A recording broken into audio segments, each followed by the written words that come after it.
just out of interest, I thought I might show you a project that I've been on for a bit.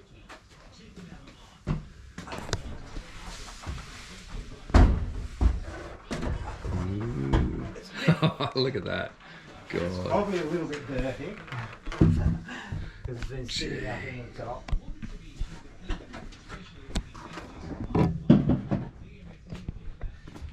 This is my tandem, home manufactured.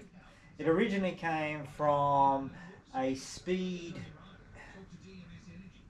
250L race board in the old days when they had dagger boards in the middle. Someone was throwing it out and it had been knocked around quite a bit, so I had to do a fair bit of repairs up the side. That's why it's got these nice carbon strips up the side. So what I did, I looked at it and thought, well, the shape's there, I like the shape, and I cut a section out of the middle. It's up there. I cut about 180mm out of the middle of it, and I cut them on the right angles so that I could control and re-angle the V on the bottom, so that I ended up with the bottom of it the way I wanted. Yeah, wow. So once I took the section out, then I put a carbon stringer up the middle and rejoined it back together. And after that, it's just a matter of putting boxes in. The thing that I sort of inspired me, I guess, with Andrew Dath with his tandem in Sandy Point, because back in the day I was going there, I had seen it, and I thought, oh yeah, I'd love to build one, I'd love to go on one. So we ended up building it, and I have used it once. We only did 2 runs, and on both the 2 runs we hit 30 knots, but we need to have someone there to look and see where we were trimming the sails, because mast track position, body position, and how you lean those rigs back is all critical. And it's very hard when you're standing on it thinking, oh, we got things right, and you're trying to get it going. So the other thing I thought, because Andrew had mentioned it'd be great to be able to move the fin and have a tuttle box that we could move. So I thought, oh, okay, I'll just design an adjustable tuttle box.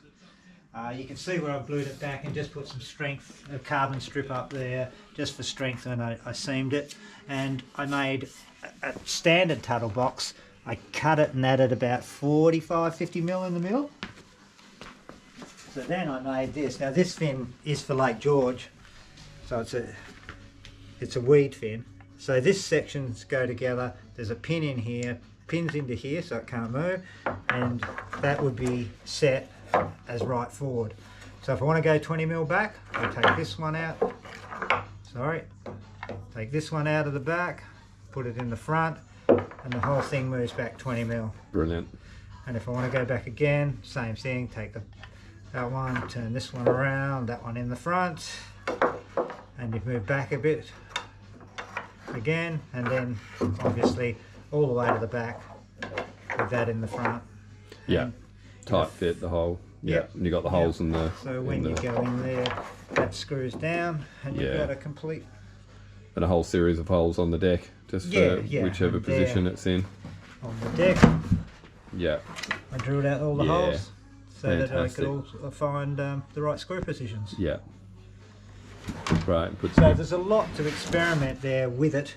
You just need some time and someone that's prepared to get on the front and go with you. Yeah.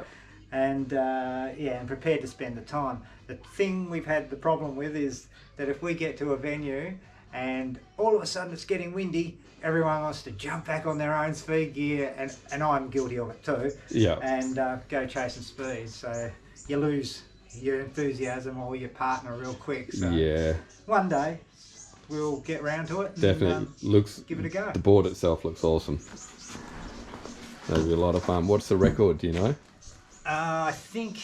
Oh well, I'm saying this roughly because I think Andrew got 37 or 38 or 37. I thought it was. Yeah. Probably be corrected there, but I think it was about 37 knots. So that'd be good. Brilliant. Who was that with? Kato? I think it was with Kato. Yeah. Yeah. So no, good effort. And, that's super quick. Be nice to have a bit of a go and just see where you could take it. But like I said, a couple of runs that we've had a reasonable go on those 2 runs, good conditions, both 30 knots. Really now need to sort of start to tune